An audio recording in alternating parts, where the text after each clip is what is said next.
el bruxismo. El bruxismo es el acto compulsivo de apretar o rechinar los dientes sin ningún interés funcional. El estrés y la ansiedad son a menudo las causas más frecuentes. Se calcula que el 80% de la población ha tenido algún episodio bruxista a lo largo de su vida, incluyendo adultos, adolescentes y niños. Y es una conducta muy nociva para los dientes, el periodonto y los músculos de la boca. Existen dos tipos de movimientos bruxistas, el apretamiento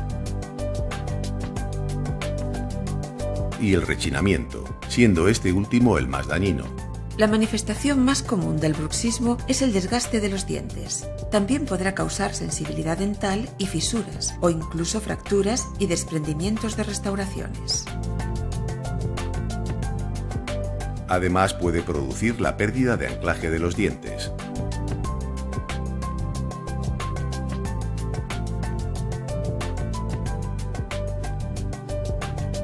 El bruxismo produce un exceso de ejercicio que va a repercutir en los músculos masticatorios y en las articulaciones de la mandíbula, provocando dolor y chasquidos. Incluso puede aparecer dolor de oído, dolores de cabeza y otros problemas graves.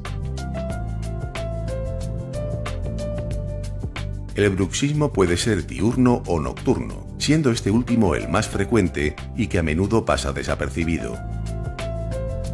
Para evitar los efectos del bruxismo, su odontólogo le prescribirá una férula de descarga, también llamada férula oclusal o férula de relajación. La férula es un aparato generalmente de resina transparente que se interpone entre los dientes. La férula mejorará la posición de la mandíbula, evitará el desgaste y las fracturas dentales y relajará los músculos masticatorios.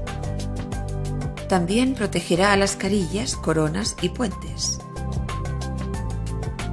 Sin duda, la férula es el tratamiento dental más conveniente ante el bruxismo, ya que ofrece excelentes resultados a medio y largo plazo.